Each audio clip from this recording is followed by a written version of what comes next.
Do you come from a narcissistic family system? Do you, or have you rather, at some points in your life or consistently experienced attractions to the same sex?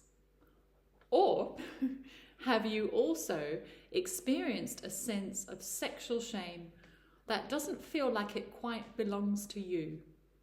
Well, if you've answered yes to any or all of those, you've got to stick around, because we're going to be covering all of those in this video today, which is all about the narcissistic parent, projection, and sexualization of children. So let's dive straight in here. First of all, what is a narcissistic family system? Well, a narcissistic family system is one that is based around the needs of the parents, and usually one parent in particular. So that means it's not child-centric, it's parent-centric, and everybody is there to uphold the image of the parent. Now, children are used to uphold the image of the parent either by being recipients of their projected, unwanted aspects of themselves. For example, their fears, their anxieties, their weaknesses, their own traumas, their own shame. So you can be a recipient of that and uphold the image of the narcissist by doing that, the narcissistic parent. But you can also be a helpful supporter of the parent's false self, their image, by being representing or mirroring to them their idealized self, their idealized self-image. So, if you were in a narcissistic family system, I want you to bear in mind that often, for most of us, the most shameful part of ourselves is something to do with our sexual selves, with our sexual self-image. And in many of these systems, there is some kind of boundary violation that has come down through the generations. Okay, so we have to keep this in mind when we're talking about a narcissistic parent. It's not just this parent. We can't blame everything on one parent. It's the system that supports the parent, but it's not just the present system that supports the parent. It's the multi-generational systems that are supporting this parent. And they have learned from those previous generations where they too have been subject to boundary violations. So, when we're talking here about sexual projection, and this is very, very key, I believe. I haven't seen too much, unless I'm not looking in the right place, about this in sort of the mainstream. But we can imagine that the most unwanted part of the narcissistic type parent or the narcissistic system is to get rid of the core shame that's tied up in the sexual self. Okay? So, here's the child, here's the narcissistic parent. The narcissistic parent may have experienced growing up same-sex attraction. They may still be a little confused in their own sexual identity. They may sometimes themselves experience yearnings towards the same sex, which is quite common, especially with a mother, with a female, because, you know, female sexuality is more fluid than the male. However, that really doesn't doesn't change the fact that this also happens very often with a father, that they too can be ashamed of their own sexual longings for the same sex. So here we have this parent who's got these unwanted parts of themselves that they don't want anybody else to see. The shame of having same-sex attraction. And of course we have to put this in a bit of a sort of generational context as well. Previous generations, this was such a taboo topic. It was something that was, illegal. At times it was something that was really that you did not want anybody else to even get an iota of evidence for. And many of the parents that we're talking about come from that generation or pretty soon thereafter. So for the narcissistic parent, they're going to want to project out this shameful core to do with their own sexuality onto their child.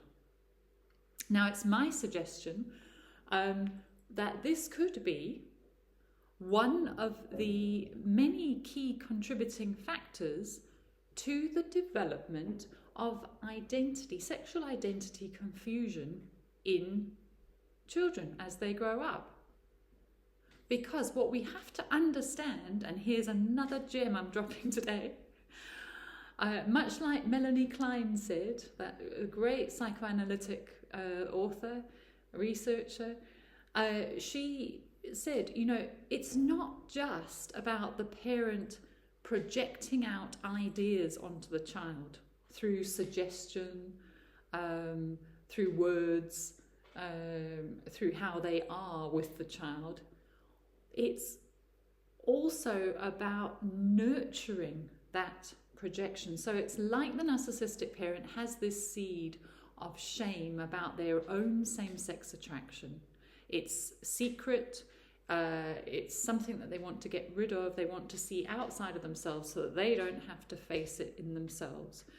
So what they do is the seed of this shame is then thrown out to the child, so to speak, projected out to the child. But what they need to do is they need to ensure that this seed is planted, watered, and that they can actually see the child responding in that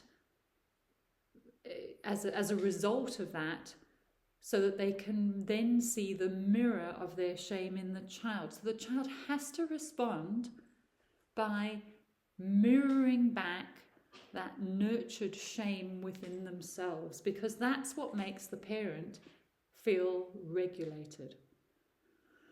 So it also, in that sense, creates a dependency between the parent and the child, because the child then has heard this suggestion from the parent, has clocked it, and subconsciously, because the child is looking to the parent to mirror them back to themselves, children need this mirroring, they absorb it openly. They're like an open sponge when it comes to their parent.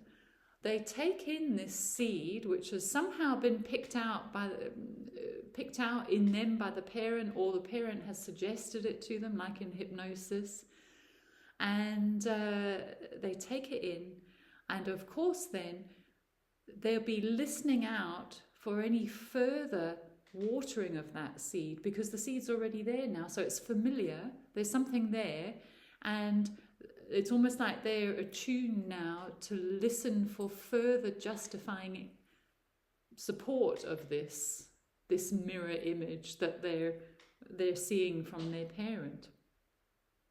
And of course, over time, that's exactly what the parent will do. The child might, go through a natural stage of being a bit of a tomboy, and the parent, the mother might say, "Oh, you're always so much like the boys, aren't you? You're You don't like Barbies at all, do you? Just little drip feeds like that. These suggestions that you're not quite like your peer group. You're not like your engendered group. Just not quite the same. And this suits the parent because that's exactly how they feel. They feel that they're not quite like, and that they don't quite fit in with their peer engendered group. As a woman or a man, they feel less than, inadequate as a man or a woman. Why? Well, because being a narcissistic type, they are emotionally underdeveloped. So we're talking about a child here, emotionally a child that's trying to navigate this world and keep up this appearance of fitting in with the other adults, the other members of their gender group, their peer group, but feeling this complete inadequacy within. And so it helps then when in the family system to balance that sense of inadequacy by throwing it out onto someone else, getting someone else to deal with that, so that they can look out there and feel, thank God that's not me. Thank God I'm not having to deal with that. It gives me a sense of being part of the peer group, and now this person being the outcast, the one who has to carry that shame and inadequacy and confusion about their gender identity. Another way of looking at this, and this was the Bowen family systems idea, is that projective identification, as we're talking about here, where the parent projects out this sexual confusion, shame onto the child, it's not only that it's the projected suggestion. Rather, Bowen would say, actually what the parent does, instead of projecting first, what they do they highlight in the child this area that is wrong, first of all, without projecting. So they'll say something like, oh, what could we say? You're definitely not as strong as other boys your age. You're very thin, aren't you? And you're a real mama's boy. It's wonderful how you love to, do girly things, because a lot of boys don't.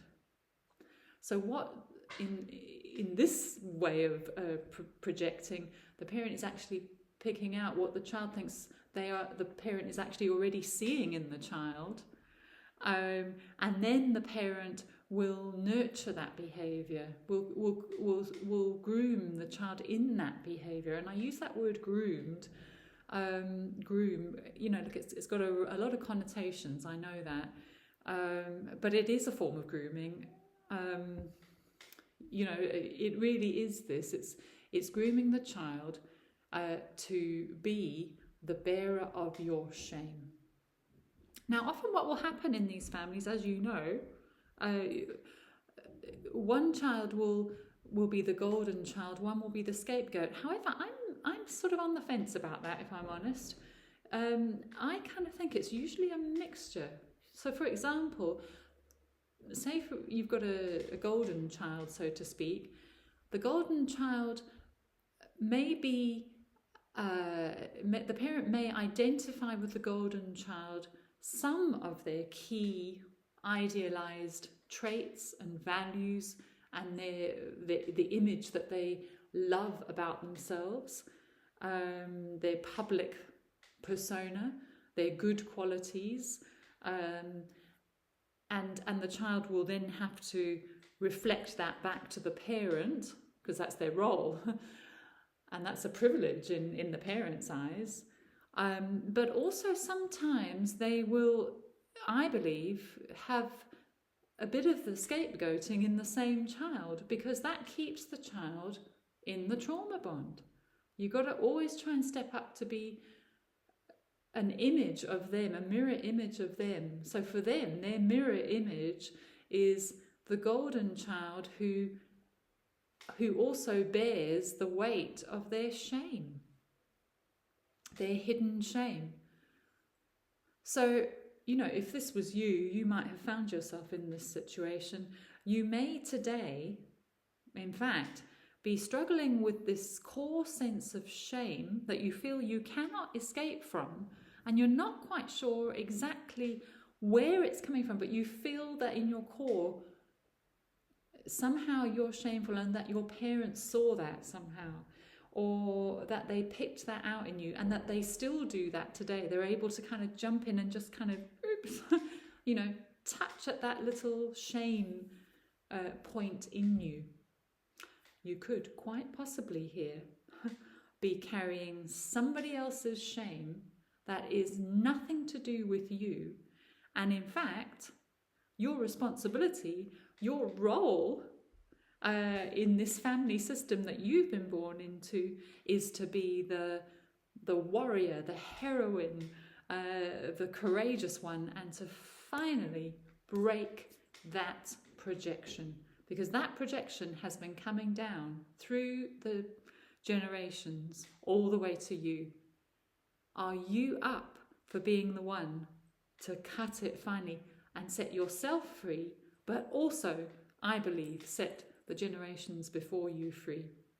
If that is you, you got to reach out. I have got the most wonderful method to work with all of this projected shame. We've got to get in there. We've got to free your inner child. But we've also, I believe, and this is where my method is a little bit different, we've got to own up to how we have been contributing to maintaining that self-image through acting out on it ourselves. And I do include same-sex attraction in that, homosexuality, promiscuousness, you name it. Bring it on. We've got to own up to it, and we've got to, I believe, we've got to have some kind of confession, and that confession can take place within the coaching relationship here. As many of you know, also, I'm a woman of great faith, and I do believe that if you are a Christian or you have some faith as well, this can be triply powerful work, because we can call upon the power of the Most High God, who wants everyone to be set free. That's what he came to show us in the Bible, from the Israelites to those that were struggling with health in the Gospels, to Jesus himself giving up his life so that we could have life. So yeah, if any of this sounds like you and you'd love to work with me, it's a bit different to normal therapy, but we can talk about that in a free consultation. Have a look in the link below. Okay, I think that's all I need to say today. I'm going to be carrying on with this topic though of projective identification as it pertains to the narcissistic family system and sexuality. I really feel that something needs to be said now, because from my point of view, you're not just born that way. There is a cure. Take care, everyone. Bye now.